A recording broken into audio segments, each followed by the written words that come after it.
नमस्कार, स्वागत है आप सभी का। आप देख रहे हैं अमर-उजाला.com। आपके साथ मैं हूं प्रतीक्षा। मेरे साथ मेरे सहयोगी वरुण कुमार भी मौजूद हैं। जनवरी 2026 से जिस तरीके से अ, धातुओं में या कीमती धातुओं में उछाल देखा जा रहा है, हम खासतौर से सोने और चांदी की बात कर रहे हैं, उसने सबको चौंका रखा है, या यूं कहें कि सचमुच चौंका रखा है। एक तरीके से देखिए तो ये जो साल है, ये व्हाइट गोल्ड रश के नाम से अब जाना जाने वाला है, क्योंकि चांदी अपने रिकॉर्ड तोड़ उछाल पर है। और जैसा कि हम लगातार वरुण जी के माध्यम से भी आपको बता रहे थे कि चांदी के दाम क्यों बढ़ रहे हैं और क्यों चांदी एक तरीके से मतलब इतनी तेजी से बढ़ रही है, जो कि हम पिछले कई सालों में इस तरीके का उछाल नहीं देख रहे थे। फिर आज हम चर्चा के लिए चांदी ही इसलिए लेकर आए हैं क्योंकि चांदी के दाम में भारी गिरावट हुई है। और आपको ध्यान होगा कि पिछले वीडियो में वरुण जी इस बात को कह भी रहे थे कि चांदी के दाम में गिरावट तो आएगी, लेकिन ये गिरावट कहां तक होगी, क्यों चांदी में इतना तेजी से ये हाई जंप और लो जंप देखने मिल रहा है, और सबसे बड़ी बात कि चांदी में निवेश करने से आपको क्या फायदा होगा। ये और इस तरीके के तमाम सवाल चांदी से जुड़े हुए आज हम आपको धन धन आधन में बता रहे हैं। वरुण जी, सबसे पहला सवाल तो यही कि जो आपने कहा था वो सच हो गया जी, तेजी से गिरावट दिखी है। देखिए, आज 8 जनवरी को जब हम ये वीडियो रिकॉर्ड कर रहे हैं, उस वक्त चांदी में तकरीबन हमने 12,000 रुपए की गिरावट देखी है। और 12,000 की जो गिरावट है, इसको एक बहुत बड़ी गिरावट माना जाएगा। तकरीबन 2,63,000 तक चांदी पहुंची, उसके बाद लगातार वो गिरी और अभी चांदी 2,35,000 के आसपास इस वक्त ट्रेंड कर रही है, जो आंकड़े हमारे पास में इस वक्त मौजूद हैं। सोने में भी गिरावट आई है, सोने में तकरीबन 1,200 रुपये की गिरावट आई है और 1,35,000 रुपये प्रति 10 ग्राम पर सोना इस वक्त बना हुआ है। इससे पहले सोना तकरीबन 1,36,000 रुपये प्रति 10 ग्राम पहुंच गया था। MCX की बात करें तो वायदा बाजार में चांदी तकरीबन 11,000 रुपये टूट गई और 2,40,000 के आसपास इस वक्त चांदी के दाम वहां पर बने हुए हैं। जब हम बात करते हैं चांदी की, तब हमें 2-3 चीज़ों को गौर करना होता है। चांदी में तकरीबन 150% का उछाल हमने देखा है पिछले 1-1.25 साल के भीतर, और चांदी आगे कितना मुनाफा देगी, या चांदी में अचानक इसी तरीके से हमें देखने को मिलेगा कि आपने बहुत सारा पैसा लगा दिया और अचानक दाम कम हो गए और आपको भारी भरकम नुकसान हो गया। क्या होगा चांदी में, इसके बारे में आज हम विस्तार से यहाँ चर्चा करने वाले हैं। प्रतीक्षा जी, ये तेजी से और जो अचानक गिरावट दिखी है, आपको क्या लगता है इसके पीछे वही वैश्विक रीजन जो बढ़ने के पीछे थे? जी देखिए, एक जो यहाँ बड़ी चीज है वो है चीन। अब आप सोचेंगे कि चीन का भला चांदी से क्या कनेक्शन है, लेकिन हाँ, चीन का चांदी से कनेक्शन है। और न केवल चीन का कनेक्शन है बल्कि वेनेजुएला का भी कनेक्शन है, वो भी मैं आपको बताऊंगा। लेकिन पहले चीन के कनेक्शन की हम बात करते हैं। बाजार के जो विशेषज्ञ हैं उनकी एक थ्योरी है, वो थ्योरी मैं आपको बताता हूं, आपके साथ साझा करता हूं।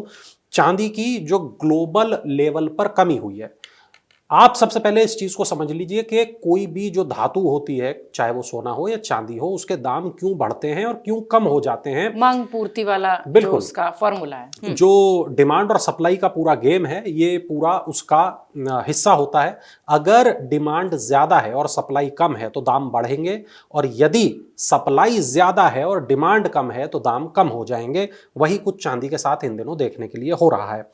चीन ने क्या काम किया है कि चीन ने निर्यात प्रतिबंध चांदी के ऊपर लगा दिया है। अब 1 जनवरी 2026 से चीन ने चांदी के निर्यात पर कड़े प्रतिबंध लगा दिए हैं, प्रभावी कर दिए हैं। और पूरी दुनिया में चीन एक ऐसा देश है जो चांदी का प्रमुख आपूर्तिकर्ता देश है। और उसका ये जो कदम है, इससे जो पूरी की पूरी ग्लोबल सप्लाई चेन है, ये बहुत ज्यादा प्रभावित हो गई है। यानी चीन ने अपनी चांदी देना दुनिया को बंद कर दिया। और चीन ऐसा पहली बार नहीं कर रहा है, चीन ने ऐसा कई बार किया है, कई चीजों में किया है। हमने ये भी देखा था, हाल फिलहाल में हमें खाद देना बंद कर दिया था, रेयर अर्थ मिनरल्स देने बंद कर दिए थे, रेयर अर्थ मैग्नेट देने उसने बंद कर दिए थे। तो चांदी में भी फिलहाल उसने यही रणनीति अपनाई है, उसने दुनिया को चांदी देना बंद कर दिया है। दूसरी बात यह कि चीन अपनी जो घरेलू ग्रीन एनर्जी है और जो पूरी की पूरी सेमीकंडक्टर इंडस्ट्री है, इसको सुरक्षित करने के लिए चांदी के स्टॉक को जमा कर रहा है। सप्लाई सीमित हो गई है और जो इंडस्ट्रियल बायर्स हैं, जो औद्योगिक खरीदार हैं, उन्होंने अपनी खरीदारी तेज कर दी है। कई बार क्या होता है कि उनको ऐसा महसूस होता है कि पीछे से चांदी आ नहीं रही, चीन ने चांदी को रोक दिया, अब हम क्या करें, क्योंकि मांगने वाले बहुत हैं और जो सप्लायर था हमारा उसने हाथ पीछे खींच लिए, तो वो दूसरी जगहों से चांदी ले रहे हैं और आगे बेच रहे हैं। अब ऐसी पूरी स्थिति में जो मुनाफाखोरी होती है वो बढ़ जाती है, यहां पर यही हो रहा है जी। एक और चीज, दुनिया के सबसे बड़े बाजार में से अगर एक बाजार हट जाए तो फिजिकल मार्केट में कमी हो जाती है और भारत जैसे जो देश हैं वहां पर चांदी के भाव रिकॉर्ड स्तर पर पहुंच जाते हैं। इसको हम कह सकते हैं सप्लाई साइड शॉक, यानी कि जब दुनिया में पूरी दुनिया जब चांदी को खरीद रही है, भारत भी चांदी को खरीद रहा है, भारत में चांदी बहुत तेजी से बिक रही है और भारत में चांदी के ज्यादा बिकने के पीछे एक जो बड़ा कारण है वो कारण यह है क्योंकि सोने के दाम ऑलरेडी इतने ज्यादा हो चुके हैं कि जो गरीब लोग हैं वो सोना नहीं खरीद पा रहे। शादियों का सीजन बहुत दूर नहीं है। अब ऐसी स्थिति में जो आदमी है वो क्या करेगा, वो चांदी को ज्यादा क्वांटिटी में खरीदने की कोशिश करेगा। दूसरा, उसे ये लग रहा है कि चांदी के रेट जिस तरीके से बढ़ रहे हैं, कहीं ऐसा ना हो चांदी भी खरीदना अब हमारे लिए इतना कठिन हो जाए कि हम चांदी भी ना खरीद पाए। तो डिमांड हमारे यहाँ बहुत ज्यादा है, सप्लाई चीन की तरफ से बंद है, तो ये एक बहुत बड़ा कारण है। दूसरा, अब बात कर लेते हैं वेनेजुएला की। तेल की सुरक्षा को लेकर एक पूरा का पूरा जो समीकरण खड़ा हुआ है उसका चांदी से भला क्या लेना देना, और कैसे अमेरिका और वेनेजुएला के बीच में जो तनाव है उसने सोने और चांदी को प्रभावित किया है वो भी देख लेते हैं। तो सैन्य कार्रवाई की जब हम बात करते हैं तो अमेरिका और वेनेजुएला के बीच तनाव बढ़ा। राष्ट्रपति निकोलस मादुरो के खिलाफ अमेरिकी सैन्य कार्रवाई हुई। दुनिया भर के जो निवेशक हैं वो सख्ते में आ गए। इसके बाद में जब हमने आपको ये बात कई बार बताई है कि जब भी दुनिया में युद्ध जैसी परिस्थितियां होती हैं तब जो लोग हैं वो सोने और चांदी में निवेश करने लगते हैं। उनका जो भरोसा है वो शेयर मार्केट में कम हो जाता है और जो ऐसी तमाम चीजें होती हैं शेयर मार्केट या करेंसी, उनको छोड़कर दुनिया बढ़ जाती है इस तरफ, यानी कि सोने और चांदी की तरफ बढ़ जाती है दुनिया। तो इस बार भी हमें वही देखने के लिए मिल रहा है। तो और एक बात यहां पर यह ध्यान रखने वाली है कि वेनेजुएला के पास दुनिया का सबसे बड़ा कच्चे तेल का ज्ञात भंडार है। मैं ये नहीं कह रहा हूं कि उसके पास सबसे ज्यादा तेल है, लेकिन हां, दुनिया को जितना पता है उसके हिसाब से उसी के पास सबसे ज्यादा तेल है। और वहां अस्थिरता होने का मतलब यह है कि ग्लोबल ऊर्जा संकट का डर जो सीधे तौर पर महंगाई को बढ़ाता है और सोने चांदी की जो मांग है वो सीधे तौर पर इस डर से जुड़ी हुई है। प्रतीक्षा, बिल्कुल। और अगर देखा जाए तो सोने चांदी खासतौर से इन दोनों धातुओं के लिए 2025 जो है वो मिरेकल ईयर जैसा रहा है अगर कहें तो। मैं ये भी समझना चाहूँगी कि हमने वर्तमान की बात कर ली, क्या रेट्स चल रहे हैं, और हमने ये भी बात कर ली कि वजह क्या है। अब थोड़ा निवेश की ओर मैं चाहूँगी कि चले हम। 2025 में इन दोनों धातुओं का, सोना और चांदी में जो निवेश का रिटर्न रहा है वो लगभग सभी को बहुत अच्छा मिला है। मैं चाहूँगी कि 26 चूँकि शुरुआत है, कैसे निवेश करें, कितना निवेश करें और कब चांदी से पैसे निकाल लें, ये मैं चाहूंगी ये थोड़ा सा आप जरूर। देखिए, हमने ये देखा कि लोगों ने प्रॉफिट बुकिंग की और ये एक बहुत बड़ा कारण रहा कि अभी अचानक हमें दाम क्रैश होते हुए चांदी के दिखाई दिए। यानी जिन लोगों के पास में सोना था, चांदी था, उन्होंने अचानक अपनी चांदी बेच दी, जिसकी वजह से अचानक दाम बहुत ज्यादा गहरे गिर गए। अब निवेश का भविष्य क्या है, जो प्रतीक्षा का यहां पर सवाल है, तो मेरे हिसाब से, एक्सपर्ट्स के हिसाब से, थ्योरीज के हिसाब से, रिपोर्ट्स के हिसाब से यह माना जा रहा है कि निवेश का भविष्य है ईटीएफ, यानी कि एक्सचेंज ट्रेडेड फंड। ईटीएफ क्या है, इसमें निवेश के क्या फायदे हैं उसको समझ लेते हैं। तो ईटीएफ जो है वो सोने और चांदी में निवेश करने का आधुनिक तरीका है, डिजिटल तरीका है और सुरक्षित तरीका है। यहां शेयर की तरह बीएसई और एनएसई पर हम सोने और चांदी को खरीद सकते हैं, बेच सकते हैं। गहनों की तरह यहां पर कोई मेकिंग चार्ज नहीं होता और जीएसटी का यहां कोई झंझट नहीं होता, इसलिए यह बहुत आसान और बहुत सुरक्षित है।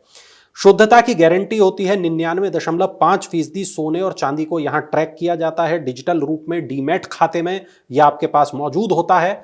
चोरी का कोई खतरा नहीं है। अगर आप फिजिकल गोल्ड खरीदते हैं, अपने घर में रखते हैं, चोरी का खतरा होता है, आप तमाम उसकी सुरक्षा को लेकर चिंतित होते हैं, लेकिन यहां सुरक्षा को लेकर चिंतित होने जैसी कोई स्थिति नहीं है। लोग अक्सर सोचते हैं कि ईटीएफ में निवेश करें तो करें कैसे, कितने पैसे से निवेश किया जा सकता है। तो एसआईपी प्लान के जरिए आप ईटीएफ में निवेश कर सकते हैं। कोई भी छोटी मोटी रकम 500,000 रुपए से आप इस निवेश की शुरुआत कर सकते हैं, और जैसे जैसे इन दोनों धातुओं की कीमतें बढ़ेंगी वैसे वैसे आपको मुनाफा आपके अकाउंट में दिखाई देने लगेगा, और जब भी आप इसको बेचेंगे तो आपको बाजार भाव के हिसाब से पैसा मिल जाएगा। 2026 के बारे में प्रतीक्षा ने पूछा, तो उसमें जो रिपोर्ट है एक हमारे पास डेलॉइट की, मैं आपको वो बता देना चाहता हूं। डेलॉइट की एक रिपोर्ट हमें ये बताती है कि सोने को प्रमुख एसेट क्लास मानने वाले जो लोग हैं वो थे तकरीबन 50%, अब उनकी संख्या बढ़कर हो गई है 86%। शुद्धता से कोई समझौता नहीं, यानी कि ऊंचे दामों के बावजूद भी 33% जो ग्राहक हैं उन्होंने गहनों का वजन तो कम कर दिया, लेकिन शुद्धता में कोई समझौता नहीं किया, और उन्होंने प्योरिटी को प्राथमिकता दी। लेकिन हां, बहुत सारे लोग ऐसे भी हैं जिन्होंने कैरेट को कम कर दिया। उनके पास थोड़ा पैसा था, उन्होंने कैरेट को कम किया, लेकिन उन्होंने वजन को तवज्जो दी और उन्होंने वो सोना वो चांदी खरीदा। भविष्य के अनुमान की जब हम बात करते हैं तो रिपोर्ट डेलॉइट की हमें यह कहती है कि सोना पहुंच जाएगा 1.5 लाख पर और चांदी 2,75,000 रुपए प्रति किलो के पार जा सकती है। तो ये प्रतीक्षा अभी रिपोर्ट्स के हिसाब से हम इस बात को कह सकते हैं, लेकिन हां, अगर आप निवेश करना चाहते हैं तो अपने वित्तीय सलाहकार की जो सलाह है उसको जरूर लें, जरूर माने। ईटीएफ की बात आप कर रहे थे वरुण जी, मैं चाहूंगी कि ईटीएफ में थोड़ा सा और हमारे दर्शकों के लिहाज से समझा दें। हालांकि ईटीएफ पर आपने वीडियोस बहुत सारे बनाए हैं, पर चूंकि हम चर्चा ईटीएफ की कर रहे हैं, तो ईटीएफ में क्या ये जो धातु होती है सोना या चांदी, फिजिकली जो उसमें निवेशक होता है उसके हिस्से होती है या नहीं? ये इस तरह के सवाल बहुत सारे लोगों के जहन में होते हैं। जी जी, देखिए, जब आप ईटीएफ की बात करते हैं तब यहाँ पर कुछ चीज़ें ऐसी होती हैं जब हमें वो गौर करनी चाहिए। एक चीज़ हम इसमें यहाँ पर बहुत गंभीरता से हम समझ लेते हैं कि ईटीएफ आखिर होता क्या है, किस तरीके से काम करता है। तो ईटीएफ की जब हम बात करते हैं तब हमें ये पता चलता है कि ईटीएफ एक म्यूचुअल फंड की तरह होता है। सोने और चांदी के भाव को वो सीधे तौर पर ट्रैक करता है। ईटीएफ में जो पैसा हम निवेश करते हैं वो पैसा हम 99.5% शुद्धता वाले जो मेटल है उसमें निवेश करते हैं, चाहे वो सोना हो या फिर वो चांदी हो। ये फिजिकल स्टॉक के द्वारा समर्थित होता है, यानी कि जितना पैसा आपने वहां पर निवेश किया है उतने पैसे का एक फिजिकल गोल्ड या फिजिकल सिल्वर खरीदकर अपने पास वो लोग रखते हैं। पारदर्शिता इसकी इस तरह समझ लें कि इसकी कीमतें बीएसई और एनएसई पर रियल टाइम पर अपडेट होती हैं, और धोखाधड़ी की यहां बिल्कुल भी कहीं कोई गुंजाइश नहीं है। यानी निवेशक के लॉकर में वो नहीं होता है, लेकिन उसके हिस्से का होता है। बिल्कुल ये कहें, और सुरक्षित होता है। और सोना चांदी यहाँ फिजिकल रूप में आपको नहीं मिलता, डिजिटल यूनिट्स के रूप में या आपके डीमैट अकाउंट में होता है। जब आप इसको बेचते हैं तो उस समय के सोने या चांदी के बाजार भाव के हिसाब से पैसा सीधे आपके बैंक खाते में आ जाता है। मेकिंग चार्ज की बात करें, जीएसटी की बात करें, तो आपको 10 से 25% तक मेकिंग चार्ज लगता है, 3% आपका जीएसटी लगता है। लेकिन ईटीएफ में कोई मेकिंग चार्ज आपको देना नहीं है, क्योंकि आप कुछ बनवा नहीं रहे हैं, आपको जीएसटी यहां पर देना नहीं है। आपको एक मैनेजमेंट फीस यहां पर देनी होती है और वो बहुत कम होती है। आप 100 रुपए, 500 रुपए या और कोई ऐसी रकम जो आप तय करते हैं उसके जरिए आप एसआईपी के माध्यम से यहां पर अपना निवेश शुरू कर सकते हैं। ईटीएफ में आप पैसा लगा सकते हैं। लेकिन ये सारी बात आप अपने वित्तीय सलाहकार से डिस्कस करने के बाद ही करें। एक लास्ट सवाल मेरा भी है और मुझे लगता है तमाम दर्शकों का भी होगा कि ये जो गिरावट आ रही है, जिन्होंने निवेश किया है वो होल्ड करें या निकाल दें? बिल्कुल, अभी तो होल्ड करना चाहिए, क्योंकि अगर आपने चांदी को सस्ते दामों में खरीदा है तो चांदी फिलहाल हम ये मान रहे हैं, जैसा आकलन भी है, विशेषज्ञ कहते हैं, रिपोर्ट्स कहती हैं कि तकरीबन 2,75,000 तक चांदी पहुंच सकती है। इसको हम मानकर चलें, और जो चांदी हमारे पास में है, चाहे वो फिजिकल है या ईटीएफ में है, हमें उसे होल्ड करना चाहिए। ये तमाम रिपोर्ट्स और तमाम जो वित्तीय एक्सपर्ट्स हैं उनका ये कहना है। तो चांदी लगातार अपने बढ़ते स्तर पर है, और जिस तरीके से वरुण जी भी कह रहे हैं कि गिरावट तो आएगी, एक बार स्थिरता भी आएगी, लेकिन हाँ, चांदी के दाम जैसे पिछले 1-2 सालों में बढ़े हैं, निश्चित तौर पर ऐसा लगता है कि वो वाले रेट तक तो वो नहीं पहुंचेगी जहां हम उसे 70 या 80 हजार के आसपास देखते थे। वैसी तस्वीर तो अब चांदी की भी नहीं दिखाई पड़ेगी। हाँ, ये जरूर है कि ETF के माध्यम से अगर आप निवेश करते हैं तो आपको उसका फायदा जरूर मिलेगा। वरुण जी लगातार इस बात को कहते हैं, मैं भी एक बार दोहरा देती हूं कि वित्तीय सलाहकार की मदद से ही आप अपने सारे निवेश तय करें। बहुत शुक्रिया आप सबका धन धनाधन देखने के लिए। वरुण जी आपका भी बहुत शुक्रिया। उम्मीद है कि चांदी में जिन लोगों ने भी निवेश किया है उन्हें फायदा मिलेगा। अगर आप ये वीडियो YouTube पर देख रहे हैं तो हमारे चैनल को सब्सक्राइब कर बेल आइकन दबाएं और Facebook पर देख रहे हैं तो हमारे पेज को लाइक करें।